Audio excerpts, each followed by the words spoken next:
In this lecture, I want to talk a little bit more about how the animal is created and how that animal looks very different from the male form, and then give some examples of the female form as well. The image we're going to start with here on the left-hand side comes to us from Lascaux. It is one that's highlighted in your textbook. Here are a few things that I want you to notice. The first thing is the way the animals are created. And we've already said that naturalism could, again, being prehistory, we don't know for sure, but that naturalism could be imperative to capturing the animal. If you look at the rhino here on the left-hand side, and then the bison there on the right-hand side, you can see that there are a fair bit of detail and very naturalistic animal that's created. You see the rhino here, you can see how the line comes in, and it gives you sort of this feel of that musculature. We see him profile, the horns, the eyes.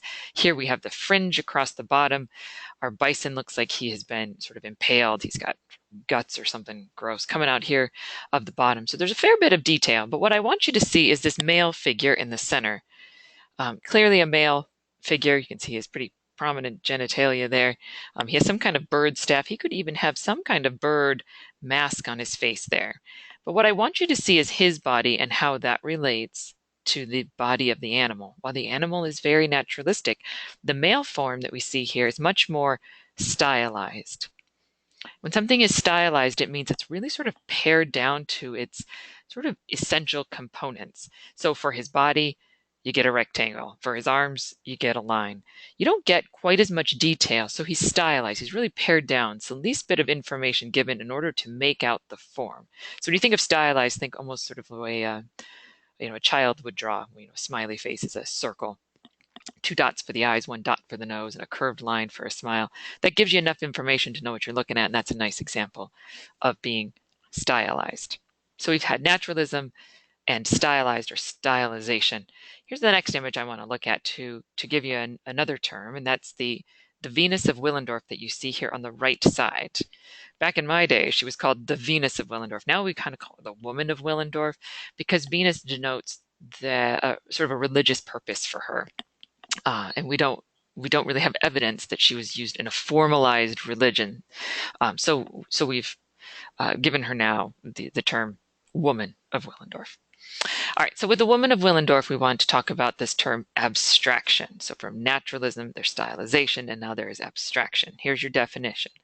Something is abstracted when it is purposely distorted or exaggerated in order to enhance the content. Abstraction is when something is purposely distorted or exaggerated in order to enhance the content. And you'll remember the content means the meaning. So if you give a look here at our Woman of Willendorf, you can see there are certain parts that are exaggerated. Her breasts, her belly, and her pelvis are very much exaggerated compared to her feet, her arms that are folded over her breasts, her head with that sort of stylized cap that have very little attention. But you really see that exaggeration in certain parts of the body. Looking at this image, it's important to remember that much of this Paleolithic art was created in the service of survival. Like we saw with the animal on the cave wall, that lends itself to one form of survival. You need to hunt and you need to eat. The other part of survival is procreation. And we can see how the idea of procreation, of survival in the long term, can really be seen quite readily through a new form of creating art, and that's through that abstraction. Looking at our form here, we can also talk about some sculptural terms as well. So I'm going to change our image here on the left-hand side so that we can talk now about sculpture. One term that we can talk about, which we've talked about in the past, is art mobile. These are both very small, about 4 inches, with both the bison with the turned head and with the Venus there on the right-hand side. These are art mobile. The Paleolithic hunter-gatherer artists could take these images with them on the go. So it makes sense for where we are in history. Another term that we can use is art created in the round, or sculpture created in the round. In the round means that you can see all the way around the image. It is not bound to any kind of support. In order to see what in the round means as a sculptural term, we can also change the image here on the left side to the two bison. This is from the year 12,000 BC. Again, our subject matter fits in with this Paleolithic period as we have two animals here. But our new term is going to be art created or sculpture created in relief. In relief means that these two bison, the sculptured image, is still bound to the support. So see how they've been molded up from that clay, but they're still bound to that clay. So the woman of Willendorf, or the Venus of Willendorf on the right-hand side, shows you sculpture created in the round. As she's not bound to any support, you could move her around and see all sides of her. Whereas the sculpture on the left-hand side of the two bison shows you sculpture created in relief. That means they're still bound to the support in which they've been created. Sculpture created in relief can be sort of broken down into two other terms, two sort of ways to designate that. That's high relief and low relief.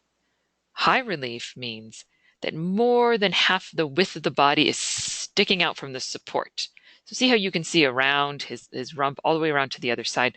So that body is sticking out from the support more than half of the width of the body. So we would say this is sculpture created in high relief. Low relief, or we also call it bas relief, B-A-S, bas relief, means that less than half of the body is still bound to that support.